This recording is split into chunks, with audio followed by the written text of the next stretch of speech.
ዩኒቨርሲቲ ውስጥ ሁለት አይነት ተማሪዎች አሉ።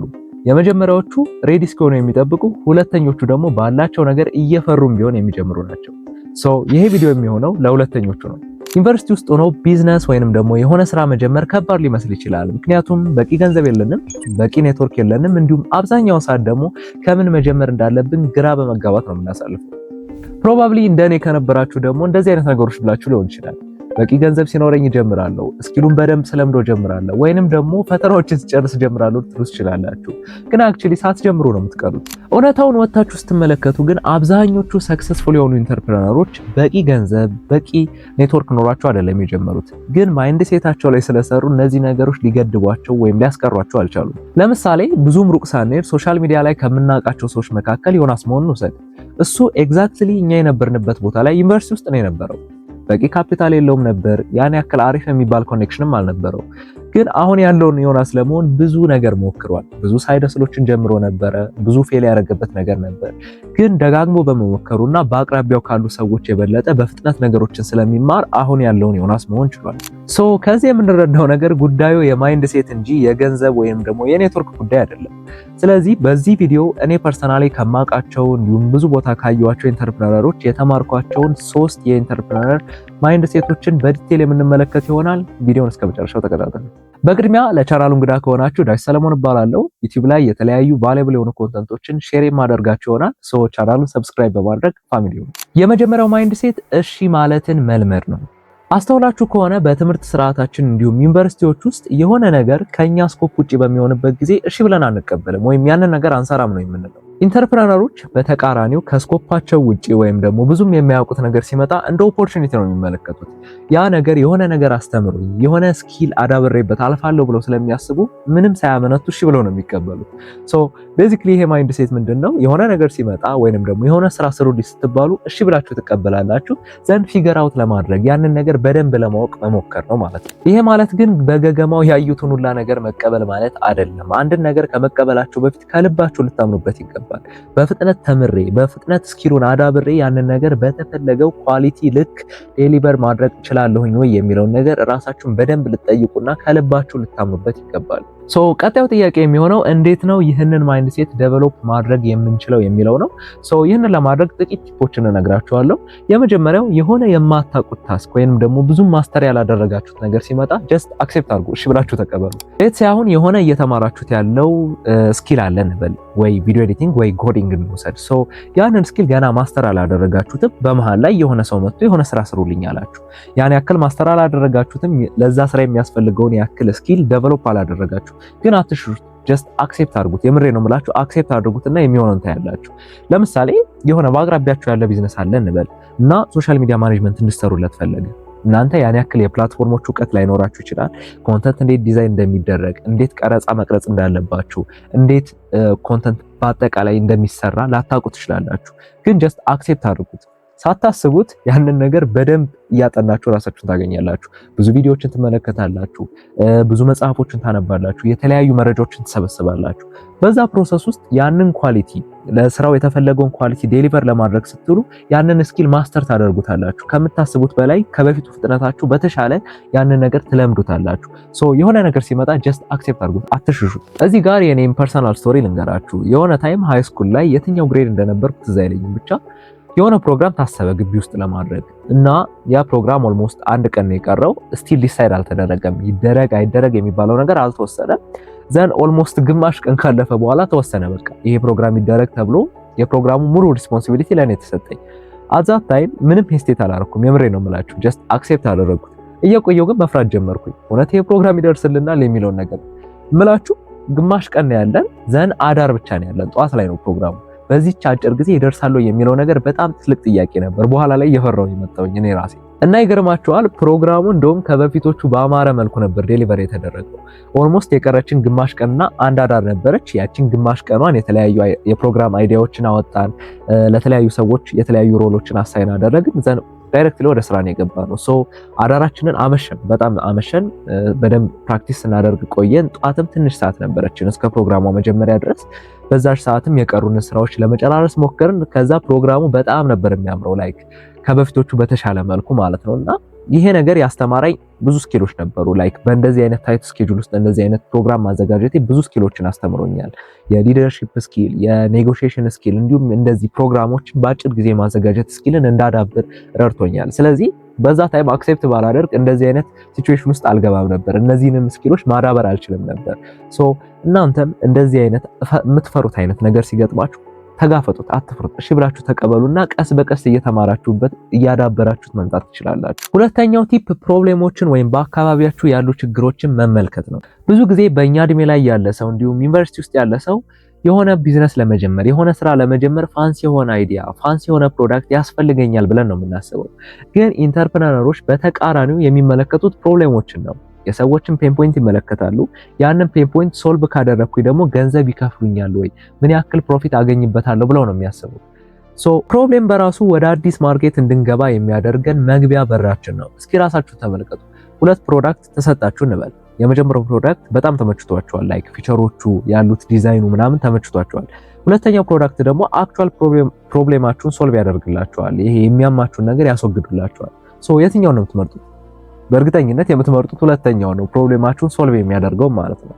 ስለዚህ ከዚህ በኋላ የሆነ ነገር ለመጀመር ስታስቡ ፎከስ ማድረግ ያለባችሁ የሰዎች ፔን ፖይንት ምንድነው፣ ፕሮብሌሞቻቸው ምንድነው የሚለውን ነገር ነው። ይሄ ፋንሲ የሆነውን ነገር በጣም ኩል የሆኑ ፕሮዳክቶችን ማሰቡን ተውትና ገበያ ላይ ቢገባ ሰው የሚገዛው የትኛው ነው ብላችሁ ለማስተዋል ሞክሩ። ለምሳሌ እኔ ዩቲዩብን ስጀምር የተመለከትኩት ነገር በእኔ እድሜ ላይ ያሉ ዩኒቨርሲቲ ውስጥ ያሉ እንዲሁም አርሊ ቲኔጀር እድሜ ላይ ያሉ ልጆችን የሚገጥሟቸው ፕሮብሌሞች ምንድን ናቸው፣ እንዴት ሶልቭ ላደርግ እችላለሁ የሚለውን ነገር የተመለከትኩት። ሶ አት ዛት ታይም የቀለለኝ ነገር ኮንተንት መጀመር ነው። ዩቲዩብ ላይ ጀመርኩ ኮንተንት መስራት። ሶ እኔ ፐርሰናሊ ከሃይ ስኩል ጀምሮ አዳሪ ትምህርት ቤት ከገጠሙኝ ነገሮች እንዲሁም ዴሊ ከመማራቸውና ከማያቸው ነገሮች የተለያዩ ነገሮችን ሼር ማድረግ ሊጠቅሙ ይችላሉ ብዬ የማስባቸውን ኢንፎርሜሽኖች ሼር ማድረግ ጀመርኩኝ። ሶ ይህንን ማድረጌ ብዙ ሰዎችን በተለያየ መንገድ የሚጠቅም ነገር ሆኗል። ስለዚህ አብዛኛው ሰው ሚስ የሚያደርገው ነገር ይሄ ነው ብዬ አስባለሁ። ብዙ ሰው የሆነ ፋንሲ የሆነ አይዲያ በጣም ሰዎችን የሚያስደምም አይዲያ ያስፈልገኛል ብሎ ነው የሚያስበው። ግን አክቹሊ የሚያስፈልገን ነገር የሰዎች ፕሮብሌም ምንድነው የሚለውን ነገር ነው። ያ ፕሮብሌም ደግሞ ስትሮንግ ኢነፍ ሰዎች ሊከፍሉን ከኛ መተው የሆነ ነገር ሊወስዱ የሚችሉበት ፕሮብሌም መሆን መቻል አለበት። ሶ ፕሮብሌሞችን ስንመለከት የምንጓዝበትን ዳይሬክሽን እናገኛለን። የምንጓዝበትን ዳይሬክሽን ስናገኝ ደግሞ ኮንሲስተንት ሆነን መስራት እንችላለን። ኮንሲስተንት ሆነን ሰራ ማለት ደግሞ የሚያድግ ፋይናንሻሊ በኋላም ገንዘብ የሚያመጣልን ነገር ቢውልድ ማድረግ እንችላለን ማለት ነው። ሶ ይህንን ማይንድ ሴት ዴቨሎፕ ለማድረግ የሚጠቅሟችሁን ጥቂት ቲፖች ልንገራችሁ። የመጀመሪያው በአካባቢያችሁ ያለውን ነገር ለመመልከት ሞክሩ። ሰዎች በጣም ኢሪቴት የሚያደርጋቸው የሚያስቸግራቸው ፕሮብሌም ምንድነው የሚለውን ነገር ለመመልከት ሞክሩ። ለምሳሌ ዩኒቨርሲቲ ውስጥ ካላችሁ የዩኒቨርሲቲ ተማሪዎች የሚቸገሩበት ፕሮብሌም ምንድነው ብላችሁ ለማየት ሞክሩ። ለምሳሌ የፍሬሽማን ተማሪዎች ሲመጡ ብዙ ጊዜ የሚቸገሩባቸው ነገሮች አሉ። ግቢውን ላያውቁት ይችላሉ። የተለያዩ የኮርስ ማቴሪያሎችን አክሰስ ላያደርጉ ይችላሉ። እንዴት ማንበብ እንዳለባቸው ላያውቁ ይችላሉ። ይህን ነገር ፓኬጅ አድርጋችሁ ልታቀርቡት ትችላላችሁ። የተለያዩ ኮንተንቶችን ልታዘጋጁ ትችላላችሁ። ይሄ የተለያዩ ኮርስ ማቴሪያሎችን አንድ ላይ አድርጋችሁ ልታቀርቡላቸው ትችላላችሁ። ሶ በአካባቢያችሁ ያለውን ነገር ለመመልከት ሞክሩ። ሁለተኛው ቲፕ ደግሞ በዚህ ፕሮብሌም በጣም እየተጎዳ ያለው ሰፈር እያደረገ ያለው ማን ነው የሚለውን ነገር ለመመልከት ሞክሩ። የቅድሙ ምሳሌ ላይ ስንመለስ ዩኒቨርሲቲ ውስጥ ከሰከንድ ይር ከሰርድ ይር ተማሪዎች ይልቅ የፈርስት ይር እነዚህ የፍሬሽማን ተማሪዎች በጣም ሰፈር ያደርጋሉ። ስለዚህ ወደ እናንተ መጥተው ሶሉሽኑን የሚፈልጉት ሞር እነሱ ናቸው ማለት ነው። ስለዚህ እናንተ ያንን ተኮር የሆነ ሶሉሽን ቢውልድ ማድረግ ትችላላችሁ ማለት ነው። ሶስተኛው ደግሞ ሶሉሽኑን ወዲያውኑ ለመወሰን አትሞክሩ። ያን እናንተ ይሆናል ብላችሁ ያሰባችሁ ሶሉሽን በኋላ ላይ ወደ መሬት ሲወርድ ለሰዎቹ ያን ያክል ላይወዱት ወይም ደግሞ ላይፈልጉት ይችላሉ። ስለዚህ ሶሉሽኑን ከመስራታችሁ ከማዘጋጀታችሁ በፊት ሰርቬይ ለመስራት ሞክሩ፣ ወይንም ደግሞ አትሊስት በምታውቋቸው ሰዎች በኩል ምን እንደሚፈልጉ ለማወቅ ሞክሩ። ያን ካወቃችሁ በኋላ ሶሉሽኑን ስትሰሩም ተፈላጊነቱ ኦሬዲ ስላለ ያን ነገር ቀጥታ እነዛ ሰዎች ይወስዱላችኋል ማለት ነው። ስለዚህ ወዲያውኑ ሶሉሽኑን ዲሳይድ አታድርጉ፣ መጀመሪያ ሰርቬይ ለማድረግ ሞክሩ። ሶስተኛው ቲፕ ባላችሁ ነገር መጀመር ነው። እነዚህ ኢንስፓየር የሚያደርጓችሁና የምትወዷቸው ኢንተርፕረነሮች በቂ ገንዘብ፣ በቂ ስኪል፣ በቂ ማቴሪያል ኖሯቸው አይደለም የጀመሩት፣ ግን ያላቸውን ነገር እስከ ጥግ ድረስ መጠቀም ስለቻሉ ነው አሁን ያሉበት ስቴጅ ላይ መድረስ የቻሉት። እነዛ የምትወዷቸው ኢንተርፕረነሮች እነዚህ ሊሚቶች እንደ ሊሚት አይደለም የሚያዩዋቸው፣ እንደውም ሞር አዲስ ነገር ለመጀመር ሞር ክሬቲቭ ለመሆን እንደ ኦፖርቹኒቲ ነው የሚመለከቷቸው። እነዚህ ሊሚት ያደርጉኛል የምትሏቸውን ነገሮች ማስወገድ የምትችሉ ከሆነና ባላችሁ ሪሶርስ፣ ባላችሁ ማቴሪያል፣ በቃ ባላችሁ ነገር መጀመር የምትችሉ ከሆነ ክሬቲቭ መሆን የምትችሉ ከሆነ በእርግጠኝነት ነው የምላችሁ አሪፍ ገንዘብ፣ አሪፍ ስኪል፣ አሪፍ ማቴሪያል በምታሟዱ ጊዜ ደግሞ በጣም የሚያማምሩ ትላልቅ ኢምፓክት የሚያመጡ ስራዎችን መስራት ትችላላችሁ። ስለዚህ ባላችሁ ነገር የምትጀምሩ ከሆነ እነዛ የምትፈልጓቸው ሪሶርሶች፣ ማቴሪያሎች ቀስ በቀስ በራሳቸው መምጣት ይጀምራሉ። እንደውም የዛኔ ለነዛ ነገሮች የበቃችሁ ሰዎች፣ እነዛ ነገሮች መጠቀም የምትችሉ ሰዎች ሆናችሁ ትገኛላችሁ። ስለዚህ ባላችሁ ነገር ጀምሩ። እነዚህ ነገሮች ሊገድቧችሁ አይገባም። ይህንን ማይንድ ሴት ዴቨሎፕ ለማድረግ የሚጠቅሟችሁን ጥቂት ቲፖች ልንገራችሁ። የመጀመሪያው ቲፕ እጃችሁ ላይ ባለው ነገር መጀመር ነው። እኔ ልንገራችሁ፣ ኮንተንት ክሬሽን ስጀምር ያን ያክል እውቀቱ ኖሮኝ ያን ያክል የኮንተንት የመስራቱ ስኪሉ ኖሮኝ አይደለም። ጀስት ከአባቴ ቢሮ ነው የጀመርኩት። የመጀመሪያ ቪዲዮችን ያያችሁ ሰዎች ታውቁታላችሁ። እዛ ሲሄድ ያን ያክል ላይቲንግ የለም። እንደውም ፊቴ ራሱ ዳርክ ነው በጣም ቪዲዮቹ ላይ። ያን ያክል የኤዲቲንግ ሶፍትዌሮቹ እውቀት የለኝም። ጀስት ካፕከትን ብቻ ነበር የምጠቀመው። ግን ስቲል ስራውን ሰራው ነበረ። ቀስ በቀስ ኢምፕሩቭ እያደረኩኝ አሁን የምትመለከቷቸውን ኮንተንቶች መስራት ችያለሁ። ስለዚህ እናንተም ሊሚት ሊያደርጓችሁ አይገባም። የሆነ ሶፍትዌር ፔድ ከሆነባችሁ መክፈል የሚጠበቅባችሁ ብር ካለ ምን አይነት ፍሪ ቱል አለ ልጠቀመው የሚችለው? ኦልተርኔቲቭ የሆነ ምን ልጠቀም ይችላል? እሱን ተመልከቱ። የሆነ ኢኩዊፕመንት ላይቲንግ መግዛት የማትችሉ ከሆነ በአቅራቢያዬ ባለ ላይቲንግ እንዴት ልሰራ እችላለሁ፣ ወይም ደግሞ ዋጋው በቀነሰ ነገር እንዴት መጀመር እችላለሁ የሚለውን ነገር ለመመልከት ሞክሩ። እነዚህ ነገሮች ሊሚት አያደርጓችሁ። ሁለተኛው ቲፕ ደግሞ ከፐርፌክሽን ይልቅ ፋንክሽናሊቲ ላይ ፎከስ ማድረግ ነው። ብዙዎቻችን የሆነ ነገር ለመስራት ፐርፌክት እስኪሆን ድረስ እንጠብቃለን። የሆነ ዌብሳይት፣ የሆነ የኮዲንግ ስኪላችን ፐርፌክት እስኪሆን በጣም የሚያምሩ ነገሮችን እስክንሰራ ነው የምንጠብቀው። ግን እንደዚህ ሲሆን ጭራሽ ያንን ነገር ሳንጀምረው ያን ያክል ፕሮግረስም ሳንፈጥር ነው የምንቀረው።